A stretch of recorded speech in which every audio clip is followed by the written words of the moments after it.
श्री कृष्ण नमस्कार दर्शक बंधु प्रिय दर्शक बंधु आज मु आपण मान को कहबी टैरोट कार्ड माध्यम 12टी राशि राशिफल संपर्क प्रथमे मेष राशि ठारू आरंभ करी मीन राशि पर्यंत ता पूर्व मोर प्रिय दर्शक बंधु आसंतु जानिबा आजिर दिनचर्चा कार्यक्रम संपर्क।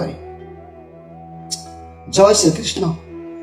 आज सर्वसम्मत कमदा एकादशी अनंत महिमा मेला रवि नारायण व्रत आज चैत्र मास बा मीन मास 15 दिन मार्च मासर 29 तारीख रविवार आज एकादशी 6 दंड 1 दिबा 8टा 8 मिनिट पर्यंत आज अश्लेषा नक्षत्र 22 दंड 50 दिबा 2टा 52 मिनिट पर्यंत आज कर्कट चंद्र आज ध्रुव जोग विष्टिकरण आज घात चंद्र कहले कर्कट और मकर राशि घात चंद्र आज जन्म होता शिशुर कर्कट राशि विप्रवर्ण राक्षसगण दिबा 2टा 52 मिनिट पर सिंह राशि क्षत्रिय वर्ण राक्षसगण आज मृत्यु व्यक्तिर एक पाद पुष्कर दोष दिबा 8टा 8 मिनिट पर 2 पाद पुष्कर दोष फल कृषि संतान और पशु हानि होमादि शांति अन्न वस्त्र स्वर्ण मासदन तंडुल और कांस्य पात्र दान आज द्वादशी श्राद्ध आज निषिद्ध खाद्य कहले निम्ब भोजन निषेध दिबा 8टा 8 मिनिट पर पोई भोजन निषेध रविवार जोगु आज आमिष बिरी मसूर अदा निम्ब दग्ध द्रव्य भोजन निषेध। प्रिय दर्शक बंधु अद्य सर्वसम्मत कामदा एकादशी उपवास आज अद्य रवि नारायण व्रत आजिर पर्व उत्सव कथा कहले आज ठारू पूर्णिमा पर्यंत अनंत बट शिखचिल बाग अवधूत धाम अनंत महिमा मेला और उत्सव तेबे आजिर अशुभ बेला 12 बेला काल बेला कहले दिबा 10टा 26 मिनिट पर 1:34 मिनिट मध्य काल रात्रि कहले 11टा 55 मिनिट पर एवं 1:29 मिनिट मध्य। प्रिय दर्शक बंधु आजिर जदि आमे शुभ बेला कहबा किंबा अमृत जोग कथा कहबा तेबे दिबा 6टा 32 मिनिट पर 9टा 44 मिनिट मध्य रात्रि 7टा 31 मिनिट पर 9टा 7 मिनिट मध्य माहिंद्री जोग कहले प्रातरु दिबा 6टा 31 मिनिट मध्य संध्या 6टा 35 मिनिट पर 7टा 23 मिनिट मध्य रात्रि 12टा 19 मिनिट पर 2टा 56 मिनिट मध्य। प्रिय दर्शक बंधु ये थिला आजिर दिनचर्चा कार्यक्रम संपर्क में संक्षेप वार्ता आपण मानकु एबे आसंतु आमे कार्ड माध्यम 12टी कार्ड को आमे संग्रह करबा। एई 12टी कार्ड रे 12टी राशि संपर्क में संक्षेप रे जानिबा देखिबा कोन आसुची मोर प्रिय 12टी राशि व्यक्ति मान भाग्य रे प्रथमे मेष राशि ठारू आरंभ करबा मीन राशि पर्यंत। जय श्री कृष्ण। कोन आसुची मोर प्रिय 12टी राशि व्यक्ति मान भाग्य रे प्रथमे मेष राशि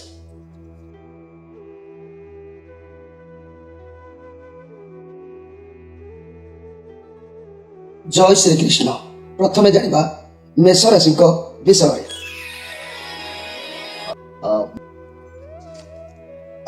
मोर प्रिय मेष राशि आपण मान कार्ड आसी जहाँकि 6 ऑफ कप तेणु मेष राशि कथा कहले ये गोटे चर राशि तथा अग्नि राशि रूप निर्णीत अन्य महाभौतिक पदार्थ मध्यरु अग्निर अति चंचलता आगुर वर्णित होई राशि प्रकृति चरणशील होइथिबारु या जो परि तीव्र वेगशील सही परि कोनसी श्रृंखला मध्य आबद्ध होई रहिबा कष्टकर होइଥାଏ तेणु शारीरिक बलर उपयोग उत्साह उद्यम जागरण नूतन मार्ग प्रदर्शन विप्लव आदि जहाँकि सूचना यही राशि मिली था प्रति क्षेत्र में अग्रिम आउ सदाबले माने निजर अधिकार साब्यस्त करि मेष राशि व्यक्ति तेणु आज कथा कहले आपण इनसेंट रे मनरे किछि छल कपट न रहिले भी सुधा प्रति क्षेत्र में प्रति कार्य को आपण प्रतिवाद आज करिवार जोग देखा देबो तेणु कार्य क्षेत्र में बहुत भल रहिबो नुआ उपाय कार्य करने को आपण आज चेष्टा करेंगे तेणु किछि प्रॉपर्टी मिलबार जोग भी अच्छी धला रंगर कौन जिनिस दान करंतु बहुत भल रहिबो जदि निज पाखरे काको असुस्थ देखुचंती तांको आज आपण साहाय्य करंतु ये पॉजिटिव कार्ड आसीछि प्रति क्षेत्र में प्रतिवाद करेंगे, भल क्षेत्र में प्रतिवाद करेंगे, अन्याय क्षेत्र में प्रतिवाद करेंगे। तेणु मेष राशि से हिसाब से गति आज करेंगे। तेणु आपण आज भावी चिंती उचित न्याय अन्याय को देखिकी प्रतिवाद करंतु, दिन भल रहिबो। एबे आसंतु देखिबा जे कि वृष राशि विषय। मोर प्रिय वृष राशि जदि मु कहबी एई वृष राशि कथा, कार्ड आसी 8 ऑफ वांस। वृष राशि 8 ऑफ वांस आपण पाखकू आज अनेक गुड़िए कार्य बा समस्या आसीबो, हेले आपण ताकू धीरे धीरे समाधान करि परिबे। समस्या को जदि सामना न करेंगे तो आग को बड़ समस्या ही ठिया हम। तेणु ये शनिकर कार्ड अच्छी, आपन को जहाँ भी मिल जीवन में धीरे धीरे मिल, समस्या आसो तार भी सफलता निश्चित आपन को प्राप्ति हम। तेरे आज आपण पाखरे किसी आलस्यता कौन काम करने को पश्चात आप आज पारती कर्म, किंतु आज करूँ अवहेला करूँ ना। ये कार्ड अर्थ जिते कर्म करेंगे सेते सफलता आपन को मिल। तेणु आज कर्म अवहेला करूँ ना, जेहेतु आज कौन ना कौन नेतृत्व लाभ आपन को जोग अच्छी।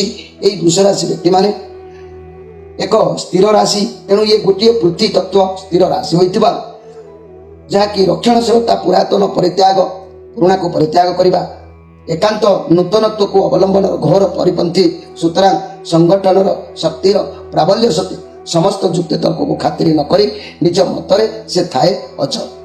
निजर अंतर्निहित प्रबल पराक्रम तथा शक्ति सामर्थ्य मध्य सर्वविद्य बाह्यघात प्रतिघात सही नेबार यही लग्नजात व्यक्ति बहुत धुरंधर होता। तेणु आज आपण अलस्वामी त्याग करी कार्य अग्रसर हूँ, नेतृत्व निश्चित लाभ पाइबे, दिन आपणकर अवश्य भल रहिबो। एबे आसंतु देखिबा मिथुन राशि विषय। मोर प्रिय मिथुन राशि आपण कार्ड आसी 9 ऑफ पेंटाक्लस। तेबे यही मिथुन राशि जदि मु कहबी जे मिथुन राशि नामानुसार यही राशि स्त्री पुरुष जुगल मूर्तिर जहाँकि परिज्ञापक, यह गोटे सत्वगुण संपूर्ण चर स्थिर यही द्वि स्वभाव विशिष्ट दात्मिक वायु राशि। तथापि यार राशियाधिपति जेहेतु बुध होइथिबार स्त्री पुरुष उभय स्वभाव विशिष्ट हेले मध्य नारी चेतनार किंचित अधिकतर सूचना एमानक पाखरे शक्ति थाए। अवश्य श्रीयुक्त ज्योतिर्विद्या वाचस्पति मदन मोहन पूजाहारी जहाँकि स्वयं भावचक्र द्वितीय भाग में मिथुन राशि प्रकरण में यह राशि पुरुष गुण प्रबल यह निर्णय किंतु आज कथा कहले जीवन में बहुत परिस्थिति को आपण सामना करी ये जाए आसी पहुँचले। आग को कौन करेंगे, केमिति शांति धैर्य आपणकर शून्य हो जाउछि। तेणु हड़बड़ हूँ ना, जहाँ भी अपॉर्चुनिटी आसो ताकू जल्दी काम लगातु, भावी चिंती आज कार्य करूँ। आपणकर समस्या आसो, चैलेंज आसो, आपण भावी चिंती कार्य करेंगे। जदि भी कौन जिन हासिल करने को चाहूले परिश्रम टे अधिक आज करूँ, कहीं आपणकर मन कौन दायित्व को पूरण करने, कौन इच्छा को पूरण करने, कौन कार्य हासिल करने आपण आकुलित भाव में आज दिन बीती पाए। एबे आसंतु देखिबा जे कि कर्कट राशि विषय। कर्कट राशि आपण कार्ड आसी द हर्मिट कार्ड आसी। मोर प्रिय कर्कट राशि व्यक्ति मान कर्कट राशि कथा कहले यह एक चर राशि। कर्कट मध्य गोटे चर राशि मन रखु, किंतु यह जल राशि अटे, सुतरां यह सतत निम्नगामी सब बेले। अवश्य सरल किंबा निर्दिष्ट पथ पाई न पारे पथभ्रांत एमाने होइतांती। अपथरे अबाटरे जाइपारे किंतु स्थिर रही पारे नाही, भयंकर बाधाग्रस्त होई पारे। बाधा को प्रतिहत न करी पारिले मध्य सतत बाधा अतिक्रम पूर्वक अग्रसर होगा उद्यम लगी रही है। समस्त बाह्य लता गुरुम वृक्ष प्रत्येक प्रतिफलन को आत्मसात ये राशि करि पारे। तेबे आज कथा को कहले जे आपण आज एकुटिया रहिबा को बेसी पसंद करेंगे, निज सहित निजे टाइम स्पेंड करेंगे। आपणकर समस्या आसो, निजे एकुटिया स्थिर मन में भाविबे, चिंता करेंगे, समस्यार समाधान मिल। बहुत ज्ञान आपण पाखे निज कैरियर एवं निज पैसा प्रति आप बहुत फोकस रही कि कौन कले क्यों बाटर पैसा रोजगार है, आपण को बारंबार ये भावना आज आपण देखा मिल। स्वास्थ्य कथा कहले आपण को विश्राम करने को समय मिलूनी, आपण को ओवरलोड रोचे, दायित्व बहुत दायित्व रोचे जहाँ आपंकर स्वास्थ्य मझे मझे खराब हो। तेणु आपन को टिके विश्राम नवा पड़ पारे। जेहेतु आज श्रीचंद्र जोग रोचे, प्रति क्षेत्र में भावी चिंतिकी कार्य करंतु। मोर प्रिय कर्कट राशि व्यक्ति माने। एबे आसतु देखिबा सिंह राशि ବିଷୟ। ମୋର ପ୍ରିୟ ସିଂହ ରାଶି ଆପଣମାନଙ୍କ ପାଇଁ କାର୍ଡ ଆସିଛି, 3 ଅଫ୍ ସୋର୍ସ କାର୍ଡ ଆସିଛି। ତେଣୁ ସିଂହ ରାଶି କଥା କହିଲେ ଇଏ ଗୋଟିଏ ସ୍ଥିର ଏବଂ ଅଗ୍ନି ରାଶି ଭାବରେ ପରିଚିତ। ସୁତରାଂ ଏହି ରାଶିର ସମସ୍ତ ଶକ୍ତି ସୁପ୍ତ, ନିଷ୍କ୍ରିୟ, ନିଷ୍ଫଳ ଏବଂ ସୁସ୍ଥିର। ବୃଷ ରାଶିର ଆତ୍ମକେନ୍ଦ୍ରିକ ଚିନ୍ତାଧାରା ସିଂହ ରାଶିରେ ପରିମାର୍ଜିତ ତଥା କେତେକାଂଶରେ ନୂନ୍ୟ ପଶୁରାଜ ଅଥବା ମୃଗରାଜ ସିଂହ ଚିହ୍ନରେ ଚିହ୍ନିତ।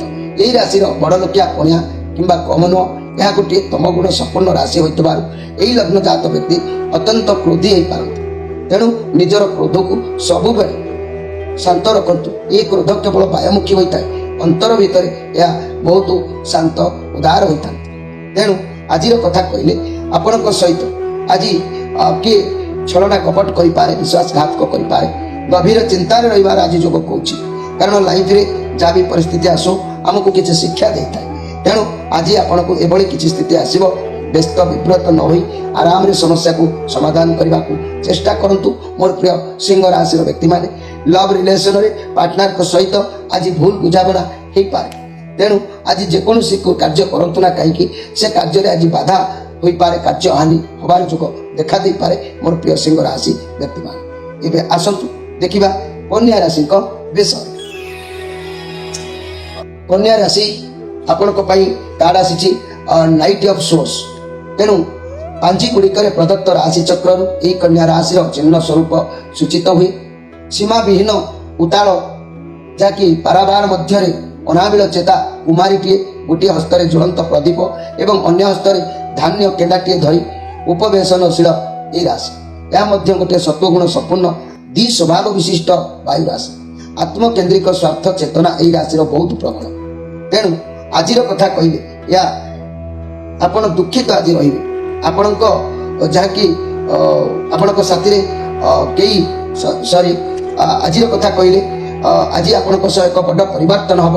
ମୋର ପ୍ରିୟ କନ୍ୟା ରାଶିର ବ୍ୟକ୍ତିମାନେ, ଯାହାର ଅପେକ୍ଷାରେ ଆପଣ ଅନେକ ଦିନ ଧରି ରହିଥିଲେ ସେହି ପରିବର୍ତ୍ତନକୁ ଆପଣ ସ୍ୱୀକାର କରିବେ। ଆଜି ଆପଣ କୌଣସି ସାହସିକତା ମନରେ ରଖିବେ, କୌଣସି ରିସ୍କ ନେବେ। ଆପଣଙ୍କ ଭିତରେ ଗୋଟେ କ୍ୱାଲିଟି ରହିବ। ଏକ ବଡ଼ ପରିବର୍ତ୍ତନ ହୋଇପାରେ, ମ୍ୟାରେଜ ପ୍ରପୋଜାଲ ହୋଇପାରେ, ନହେଲେ ପାର୍ଟନର ରିଲେସନ ଶେଷ ହୋଇପାରେ, ଏପରିକି ସମ୍ପର୍କ ଯୋଡ଼ିବା ପାଇଁ ହୋଇପାରେ, ହୁଏତ ସମ୍ପର୍କ ଭାଙ୍ଗିବା ପାଇଁ ମଧ୍ୟ ହୋଇପାରେ। କିନ୍ତୁ ଯାହା ବି କରନ୍ତୁ ନା କାହିଁକି ଆଜି ଆପଣଙ୍କୁ ପୂର୍ଣ୍ଣ ସଫଳତା ଅବଶ୍ୟ ମିଳିବ। ଦିନ ଆପଣଙ୍କର ଭଲ ରହିବ। ଏବେ ଆସନ୍ତୁ ଦେଖିବା ତୁଳା ରାଶିଙ୍କ ବିଷୟ। ମୋର ପ୍ରିୟ ତୁଳା ରାଶି, ଯଦି ମୁଁ କହିବି ଏଇ ତୁଳା ରାଶିଙ୍କ କଥା, ଆପଣମାନଙ୍କ ପାଇଁ କାର୍ଡ ଆସିଛି ନାଇନ୍ ଅଫ୍ ସୋର୍ସ କାର୍ଡ ଆସିଛି। ତୁଳା ରାଶି ଆପଣ ମନେ ରଖନ୍ତୁ, এই ତୁଳା ରାଶି ବ୍ୟକ୍ତିମାନେ ଗୋଟିଏ ଚର ତଥା ବାୟୁ ରାଶି ହୋଇଥିବାରୁ ସର୍ବତ୍ର ନିମ୍ନ ଉର୍ଦ୍ଧ୍ୱ ବାମ ଦକ୍ଷିଣକୁ ବାୟୁ ପରି ଏହି ଲଗ୍ନଜାତ ବ୍ୟକ୍ତିଙ୍କର ସ୍ନିଗ୍ଧ ମନ୍ଥର ଗତି ପରିବ୍ୟାପ୍ତ। ଏହି ଗତିରେ କୌଣସି ପ୍ରକାର ତୀବ୍ରତା କିମ୍ବା ତୀକ୍ଷ୍ଣତାର ସଂକେତ ନଥାଏ। ଗତିପଥ ବାଧାପ୍ରାପ୍ତ ହେଲେ ତାହାକୁ ପରିବର୍ତ୍ତନ କରି ଅଥବା ଅପନୋଦନରେ ପ୍ରୟାସପୂର୍ବକ ପ୍ରତ୍ୟେକ ବିଷୟରେ ତୁଳନାତ୍ମକ ଭଲ ମନ୍ଦ ନିର୍ଦ୍ଧାରଣ, ତଦନୁସାରେ ଜୀବନର ପଥରେ ଅଗ୍ରସର ହେବା ଏହି ରାଶିର ମୂଳ ଲକ୍ଷଣ। ଏହି ଲଗ୍ନଜାତ ଯେକୌଣସି ପରିବେଶ ପରିସ୍ଥିତିକୁ ନେଇ ଚଳିବାରେ ପ୍ରକୃତ ଯୁକ୍ତିଯୁକ୍ତ ଉପଯୋଗୀ ତଥା ବିଚାର ବିମର୍ଶ ଚେତନାର ଅଧିକାରୀମାନେ ହୋଇଥାନ୍ତି।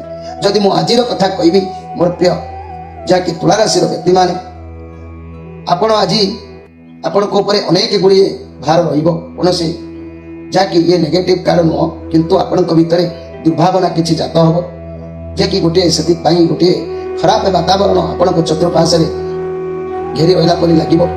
ଯାହାକି ରିଲେସନ କୌଣସି ଖୁସି ସେଥିପାଇଁ ଦେଖା ନ ଦେଇପାରେ, ସମସ୍ୟା ଆପଣଙ୍କ ଭିତରେ ଦେଖା ଦେଇପାରେ, ଅଯଥାରେ ଯନ୍ତ୍ରଣାକୁ ଅନୁଭବ କରିପାରନ୍ତି। ତେବେ ଆଜି ଆପଣ ଅତୀତର କଥାକୁ ଧରିକି ବସନ୍ତୁ ନାହିଁ, ଅତୀତ କଥାକୁ ଭାବନ୍ତୁ ନାହିଁ, ଆଗକୁ ବଢ଼ି ଚାଲନ୍ତୁ। ଭଲ ଅବଶ୍ୟ ରହିବ, କାରଣ ଯେତେ ସଦ୍ଭାବନା ଭାବିବେ ସନ୍ତୋଷ ଲାଭ ଆପଣଙ୍କୁ ମିଳିବ। ନିଶ୍ଚିତ ଦିନ ଭଲରେ ଆପଣଙ୍କର ଅତିବାହିତ ହେବ, ଏଥିରେ ସନ୍ଦେହ କରିବାର କିଛି ନାହିଁ। ଏବେ ଆସନ୍ତୁ ଦେଖିବା ବିଛା ରାଶିଙ୍କ ବିଷୟରେ। ବିଛା ରାଶି ଆପଣଙ୍କ ପାଇଁ କାର୍ଡ ଆସିଛି ଏସ୍ ଅଫ୍ ପେଣ୍ଟାକ୍ଲସ୍ କାର୍ଡ। ବିଛା ରାଶି ବ୍ୟକ୍ତିମାନେ ଜ୍ୟୋତିଷ ଶାସ୍ତ୍ର ଗୁଡ଼ିକରେ ଏହା ଗୋଟିଏ ଚିର ବା ସ୍ଥିର ରାଶି ଏବଂ ଜଳରାଶି ଭାବରେ ନିର୍ଣ୍ଣୟ କରାଯାଇଅଛି। ସୁତରାଂ କୂପ, ତଡ଼ାଗ, ହ୍ରଦ, ପୁଷ୍କରଣୀ ପ୍ରଭୃତିର ସ୍ଥିର ଜଳ ଏହାର ପରିବର୍ତ୍ତ ସୁକ୍ତ। କେତେକ ସମୟରେ ଏହା ଅନ୍ୟ ପ୍ରକାର ତୈଳାଦି ଦ୍ରବ୍ୟ ପଦାର୍ଥ ଦୂଷିତ ଜଳକୁ ମଧ୍ୟ ସୂଚିତ କରିଥାଏ। ତେବେ ପ୍ରବଳ ଦୋଷଯୁକ୍ତ ଏହି ଲଗ୍ନରେ ଜନ୍ମ ହୋଇଥିବା ବ୍ୟକ୍ତି ପଙ୍କିଳ ଜଳ କିମ୍ବା ପଙ୍କ ମଧ୍ୟରେ ପତିତ ହେବା ଅସମ୍ଭବ ନୁହେଁ। ଏହାର ଗତି ନିର୍ଦ୍ଦିଷ୍ଟ ସୀମା ମଧ୍ୟରେ ଆବଦ୍ଧ ହୋଇକି ରହିଥାଏ। ଏହି ସୀମାକୁ ଅତିକ୍ରାନ୍ତ କରିବା କିମ୍ବା ପରିହାର କରିବାର ଏହାର ଉଦ୍ୟମ କେବେ ବି ନଥାଏ। ତେଣୁ ଏହି ରାଶି ଯେଉଁପରି ରକ୍ଷଣଶୀଳ ସେହିପରି ଜିଦଖୋର, କ୍ରୋଧୀ ଆଉ ଅସହିଷ୍ଣୁ ପରସ୍ତ୍ରୀ କାତର ଏବଂ ହିଂସାପ୍ରିୟ ମଧ୍ୟ ମନ ଭିତରେ ପ୍ରାୟ ସମୟରେ ଦେଖା ଦେଇଥାଏ। ତେବେ ଆଜିର କଥା କହିଲେ ବିଛା ରାଶି ଏ ପଜିଟିଭ୍ କାର୍ଡ ଆସିଛି। ଲାଇଫ୍ରେ ଅନେକ କ୍ଷେତ୍ରରେ ଆଜି ସୁରକ୍ଷା ସ୍ଥିରତା ଦେଖାଦେବ। ଆପଣ ଯେଉଁ କାର୍ଯ୍ୟ କରିବାକୁ ବାହାରିବ ସେଥିରେ କାହାରି ବାଧା ନଜର ଲାଗିବ ନାହିଁ, ପ୍ରତିବାଦ କେହି କରିବେ ନାହିଁ। କିନ୍ତୁ ଅଯଥାରେ ଆପଣଙ୍କ ମନରେ ଭୟ ଜାତ ହେବ, ଭୟ କିଛି ରହିବ, କାଳେ କିଛି ହେଇଯିବ, ଓଲଟିଯିବ ବାଜି, ଏଭଳି ମନୋଭାବ ଆପଣଙ୍କ ଠାରେ ଦେଖିବାକୁ ମିଳିବ। ତେବେ ବିଛା ରାଶି ମନରେ ଭୟ ଭିତ ଟିକେ ଆଜି ରହିବେ, ହେଲେ ବି କାମ ଆପଣଙ୍କର ନିଶ୍ଚିତ ଠିକ୍ ରହିବ। ଏବେ ଆସନ୍ତୁ ଦେଖିବା ଧନୁ ରାଶିଙ୍କ ବିଷୟ। ଧନୁ ରାଶି ଆପଣଙ୍କ ପାଇଁ କାର୍ଡ ଆସିଛି 4 of Wands କାର୍ଡ ଆସିଛି, ଯାହାକି ଧନୁ ରାଶି ଇଏ ମଧ୍ୟ ଗୋଟିଏ ଦି ସ୍ୱଭାବ ବିଶିଷ୍ଟ ଆତ୍ମିକ ତଥା ସତ୍ୱଗୁଣ ସମ୍ପୂର୍ଣ୍ଣ ଅଗ୍ନି ରାଶି। ଆଜି ପ୍ରଦତ୍ତ ରାଶି ଚକ୍ରରେ ଧନୁ ରାଶିରେ ଦେଖିବାକୁ ମିଳେ ଧନୁରେ ଶରଣ ବା ସଂଯୋଗ ପୂର୍ବକ ଅଶ୍ୱାରୋହୀ ଗୋଟିଏ ଯୁବକର ଚିହ୍ନ। ତେଣୁ ସମସ୍ତ ବାଧାବିଘ୍ନର ସମ୍ମୁଖୀନ ହୋଇ ସ୍ୱୟ ସାହସ, ବୀରତ୍ୱ ତଥା ଆତ୍ମଶକ୍ତି ବଳରେ ଅଗ୍ରସର ହେବା ଏହି ରାଶିର ମୂଳ ଲକ୍ଷ୍ୟ। ଏହି ଲଗ୍ନ ଜାତ ବ୍ୟକ୍ତିମାନେ ନିର୍ଭୀକ, ପ୍ରବଳ ପରାକ୍ରମୀ ତଥା ସ୍ୱାଧୀନ ଚେତନା ଅଟନ୍ତି। ତାର ଇଚ୍ଛାନୁସାରେ ତାର ଆଦେଶରେ ଘଟକ ଚାଳିତ ହୋଇଥିବା ପରେ ସମସ୍ତ ପାରିପାର୍ଶ୍ୱିକ ସମାଜକୁ ଚଳାଇବାକୁ ସେ ଚାହେଁ। କିନ୍ତୁ ଅନ୍ୟ କାହାରି ଆଦେଶ ମାନି ଗତି କରିବା ତାର ଲକ୍ଷଣ ନୁହଁ ଏହି ଧନୁରାଶି ବ୍ୟକ୍ତିମାନଙ୍କର ମୂଳ କଥା। ତେଣୁ ଧନୁରାଶି ଆଜିର କଥା କହିଲେ ଆପଣଙ୍କ ପାଖରେ ଭଲ ପରିବେଶ ରହିବ, କାର୍ଯ୍ୟକ୍ଷେତ୍ରରେ ବହୁତ କିଛି ଭଲ ରହିବ, ବ୍ୟବସାୟୀ ପାର୍ଟନର ବିଜନେସ୍ କରୁଥିଲେ ଲାଭ ରହିବ। ସ୍ୱାସ୍ଥ୍ୟ କଥା କହିଲେ ସ୍ୱାସ୍ଥ୍ୟର ଟିକେ ଆଜି ବ୍ୟତିକ୍ରମ ଦେଖା ଦେଇପାରେ। ଦେହ ଉପରେ ଆଜି ଯତ୍ନ ନିଅନ୍ତୁ। ଦେହର କିଛି ଦେହ ପୀଡ଼ା ହେବା, ଶରୀରରେ କୌଣସି ହଠାତ୍ କିଛି ପ୍ରୋବ୍ଲେମ୍ ଅନୁଭବ କରିବା, ଏସବୁ ଆଜି ଆପଣଙ୍କର ଦେଖିବାକୁ ମିଳିବ। ଯାନବାହନ ପ୍ରତି ସତର୍କ ରୁହନ୍ତୁ। ନିଜ ଶରୀରକୁ ଆଜି ନିଜ କଣ୍ଟ୍ରୋଲରେ ରଖିବାକୁ ଚେଷ୍ଟା କରନ୍ତୁ। ଏବେ ଆସନ୍ତୁ ଦେଖିବା ମକର ରାଶିଙ୍କ ବିଷୟ। ତେଣୁ ମକର ରାଶି ଯଦି ମୁଁ କହିବି ଆପଣଙ୍କ ପାଇଁ ମକର ରାଶି କାର୍ଡ ଆସିଛି 9 of Cup କାର୍ଡ ଆସିଛି। ତେଣୁ ଏ 9 of Cup କାର୍ଡ ଯେଉଁ ଆସିଛି ଇଏ ବହୁତ ଭଲ କାର୍ଡ ଆସିଛି। ମକର ରାଶି ମଧ୍ୟ ଗୋଟିଏ ଚର ରାଶି, ପୃଥ୍ୱୀ ରାଶି ରୂପରେ ପରିଚିତ। ଏହି ଲଗ୍ନଜାତ ବ୍ୟକ୍ତି ସତତ ବାସ୍ତବବାଦୀ। ଅନ୍ୟ ମେଷ, କର୍କଟ, ତୁଳା, ଚର ରାଶି ଅପେକ୍ଷା ଏହାର ଗତି ବହୁତ ମନ୍ଥର, ସୁଦୃଢ଼ ତଥା ନିର୍ଦ୍ଦିଷ୍ଟ ଦିଶାଭିମୁଖୀ। ପ୍ରତ୍ୟେକ ବାଧାବିଘ୍ନରେ ସମ୍ମୁଖୀନ ହୋଇ ଗତିପଥ ବ୍ୟାହତ ହେଲେ ମଧ୍ୟ ସେ କିଛି ସମୟ ପାଇଁ ଅଟକି ଯାଇ ପୁନର୍ବାର ସେହି ଗନ୍ତବ୍ୟ ପଥରେ ଅଗ୍ରସର ହୋଇଥାନ୍ତି ଏହି ମକର ରାଶିର ବ୍ୟକ୍ତିମାନେ। ସତତ କର୍ମଶୀଳତା ଏହାର ଲକ୍ଷଣ। ବୃଥା ଆଦର୍ଶବାଦୀ କିମ୍ବା କଳ୍ପନା ବିଳାସୀ ନୁହେଁ। ନିଜର ସ୍ୱତନ୍ତ୍ର ଏବଂ ସ୍ୱାର୍ଥକୁ ଜଳାଞ୍ଜଳି ଦେବା ଏହି ଲଗ୍ନଜାତ ବ୍ୟକ୍ତି ଉଚିତ ବୋଧ କରନ୍ତି ନାହିଁ। ତେଣୁ ନିର୍ଦ୍ଦିଷ୍ଟ ନୀତି ତଥା ଶୃଙ୍ଖଳିତ କର୍ମକାର୍ଯ୍ୟସ୍ଥ ବ୍ୟବହାରିକ ଉପଯୋଗିତା କିମ୍ବା ଚିନ୍ତାଶୈଳୀର ଏହି ବ୍ୟକ୍ତି ପୃଥକ ହୋଇଥାନ୍ତି। ସମସ୍ତ ବାଧାବିଘ୍ନ ଅତିକ୍ରମ ପୂର୍ବକ ଲକ୍ଷ୍ୟ ପଥରେ ନିଜ ଗୋଡ଼ରେ ଆଗେଇ ଚାଲିବା ଏହି ବ୍ୟକ୍ତିଙ୍କର ମୂଳ ଇଚ୍ଛା ଥାଏ। ତେଣୁ ଆଜିର କଥା କହିଲେ ଆପଣଙ୍କର ଯାହା ବି ଇଚ୍ଛା ଥିଲା ସେ ସବୁ ଆଜି ଭଲ ହେବ। ଆପଣଙ୍କର ଯାହା ବି ସମସ୍ୟା ଥିଲା ତାର ରେଜଲ୍ଟ ବି ଆଜି ଭଲ ହେବ। ତେଣୁ ଯେତେ କଠିନ ପରିଶ୍ରମ କରିବେ ତାର ଫଳ ଆପଣଙ୍କୁ ଦ୍ୱିଗୁଣିତ ଆଜି ମିଳିବ। ତେଣୁ ଖୁସି ପରିଶ୍ରମ କରିଚାଲନ୍ତୁ, କଷ୍ଟ କରିଚାଲନ୍ତୁ, ଦେଖିବେ ପରିଶ୍ରମର ମୂଲ୍ୟ କେବେ ବି ବୃଥା ହେବ ନାହିଁ। ତେଣୁ କର୍ମକ୍ଷେତ୍ରରେ ବହୁତ ଭଲ ରହିବ। ଯାହା ବି କାମ କରିବେ ସଫଳତା ଆପଣଙ୍କୁ ମିଳିବ। ଆଜି କୌଣସି ମିତ୍ର, ବନ୍ଧୁ, ପ୍ରିୟ, ପ୍ରୀତି ଏମାନଙ୍କ ସହିତ ସାକ୍ଷାତ ହେଇପାରେ। ଏମାନଙ୍କ ସହିତ ମନର ମିଳନ ଭାବରେ କିଛି କଥା ଆଳାପ କରିପାରନ୍ତି। ବନ୍ଧୁ ମିଳନର ଯୋଗ ଆଜି ଆପଣଙ୍କୁ ଦେଖାଦେଉଛି। ଏବେ ଆସନ୍ତୁ ଦେଖିବା କୁମ୍ଭ ରାଶିଙ୍କ ବିଷୟରେ। କୁମ୍ଭ ରାଶି ଆପଣଙ୍କ ପାଇଁ କାର୍ଡ ଆସିଛି କିଙ୍ଗ ଅଫ୍ କପ୍ କାର୍ଡ। କୁମ୍ଭ ରାଶି କହିଲେ ଏହା ଗୋଟିଏ ସ୍ଥିର ଅଥଚ ବାୟୁ ରାଶି। ସୀମିତ ଆଧାର ମଧ୍ୟରେ ଥାଇ ସୁଦ୍ଧା ଏହା ସ୍ୱକୀୟ ଆଧାର ସୀମାରେ ପୂର୍ଣ୍ଣ ପରିବ୍ୟାପ୍ତ। ଜ୍ୟୋତିଷମାନଙ୍କ ସିଦ୍ଧାନ୍ତରେ ନିର୍ଦ୍ଦିଷ୍ଟ ପରିସୀମା ମଧ୍ୟରେ ସୁଦ୍ଧା ଏହାର ସ୍ଥିତି ସ୍ଥାପକତା ସୁନିଶ୍ଚିତ। ନିଜ ସ୍ୱତନ୍ତ୍ର ସୁରକ୍ଷା ପାଇଁ ଏହି ରାଶିରେ ବା ଏହି ଲଗ୍ନରେ ଜାତ ସତତ ସଚେତନ, ଅପ୍ରକାଶିତ ଆତ୍ମାଭିମାନ ତଥା ନିଜ ମତ ପ୍ରତି ଗଭୀର ନିଷ୍ଠାବାନ କୁମ୍ଭ ରାଶି। ପରିବର୍ତ୍ତନର ପକ୍ଷପାତୀ ଦୁର୍ଭେଦ୍ୟ ଗୋପନୀୟତା ଏହାର ମୂଳ ପ୍ରକୃତି। ଅପପ୍ରକୃତିତ ସ୍ୱାର୍ଥ ଚେତନା ମଧ୍ୟରେ ତାର କାର୍ଯ୍ୟକାରିଣୀ ଶକ୍ତି ବିସ୍ମୟ କରେ। ତେଣୁ ପାର୍ଥବ ବିଚାରଧାରାରେ ଚିରନ୍ତନ ସିଦ୍ଧାନ୍ତରୁ ଊର୍ଦ୍ଧ୍ୱ ଉଠି ଉଚ୍ଚତର ଚିନ୍ମୟ ଜଗତରେ ପ୍ରବେଶ କରିବା ଏହାର ଆଭିମୁଖ୍ୟ। ଅତଏବ ଏହି ରାଶି ଜଡ଼ ଚେତନା ମଧ୍ୟରୁ ସମନ୍ୱୟ କହିଲେ ଅତ୍ୟୁକ୍ତି ହେବ ନାହିଁ। ତେଣୁ ମୋର ପ୍ରିୟ ଯାହାକି କୁମ୍ଭ ରାଶିର ବ୍ୟକ୍ତିମାନେ मनोयोगिता सुगभीर निष्ठा बल उन्नत गुड़ तत्वर ए राशि सकल अनुसंधित हो पारि था। आज कथा जदि कहबी बहुत शक्तिशाली भाव में कार्य कर मन भितर अनेक साहस स्वावलंबी लोक मान पाखर बहुत आप टैलेंट जमा पड़े तेरे आज सर्वदा सब कार्य करने को आप प्रस्तुत रही तेरे आप दूरयात्रा कर जो कौन कुआड़े जापारती आज समस्त सहित सुसंपर्क भल ये बहुत पॉजिटिव कार अच्छी तेणु आज एमती किसी कर्म करती दुस्साहस जहाँ को आप आग को जापारे तेरे आज दिन भल निश्चित भाव में रही आसतु देखा जे कि मीन राशि विषय मीन राशि आपण कार्ड आसी 7 ऑफ पेंटाक्लस ये मीन राशि गोटे सत्वगुण संपूर्ण तात्मिक जल राशि पांजी गुड़िक राशि चिन्ह भाव में गोटे चतुष्कोणीय मंडल अर्थात परिमध्य दुईटी मत्स्यर गोटिकर लांज आर पाख लांजटीर शिरोभोग थाई चित्रटीए देखा था ये गोटे दि स्वभाव विशिष्ट जल राशि होता चर जल राशि स्थिर जल राशि उभयर गुण सन्निवेष्टित होता है सुतरा यह समुद्र तुल्य मन कर यार उपर भाग उताल तरंग सते अभ्यंतरीण निम्न भाग रत भाग जोपरी सुस्थिर से मणि माणिक्य वैदुज्य पद्म रागादि रत्नादि बहु मूल्यवान पदार्थ बाण प्रभृति भरा ये मीन लग्न जात व्यक्ति मानकर बहिर्भाग अर्थात वाय व्यवहार व्यक्तित्व कलना करा संभवपर केवे नुह तेणु यही तेणु कहवाक गले यही व्यक्ति अत्यंत क्रोधी अभिमानी हो पारती किंतु उदार शांत निरहंकारी उच्चभिलाषी समदर्शी प्रवृत्ति बहु अभ्यंतरीण गुणर से अधिकारी होता तेणु मोर प्रिय मीन राशि आज स्पेशल कथा कहले ये कार पॉजिटिव कार आसी कौन कार्य को आज अपेक्षा करते परिश्रम सफलता आपन को प्राप्ति हम धैर्य योजना मुताबक कैरियर अर्थ बाबद समय भल अच्छी जेहेतु ये गोटे दिन कार्ड अच्छी सब तो गोटे दिन पूर्ण होगा संभव नुह यह मासिक कार्ड होते अलग प्रकार जेहेतु ये दिनकर कार्ड दिन भी आज आपंकर भल रेणु आप अतीत में जहाँ भी परिश्रम करेंगे तार फल आज आपको मिल आपण कैरियर आपंकर व्यवसाय जिते परिश्रम करेंगे तार फल आपको मिल कौन सूत्र अर्थ हो द्रव्य हो कौन लाभ प्राप्ति आपको निश्चित हम प्रिय दर्शक बंधु आज 12टी राशि संपर्क में संक्षेप वार्ता आपण मान कहली जदि आपण मानकर जन्म जातक किंबा प्रतिकार करने आवश्यक पड़े चैनल माध्यम नंबर दि जाऊँगी आपण मैंने जोगाजोग कर प्रत्येक टी समस्या समाधान करंतु कारण केबे भी भांगी पड़तु ना आपण समस्या आसब समाधान भी बाट भी आसब कहीं भगवान समस्या सृष्टि करचंती समाधान भगवान करचंती दिन अच्छी माने रात्रि अच्छी माने आलोक भी अच्छी तेरे से आपण सब मुहूर्त में भांगी पड़तु ना जो समस्या गति करुँच समस्या को सामना करूँ अधैर्य हूँ ना प्रतिकार करी समाधान करी शांति रुहतु रोची नमस्कार।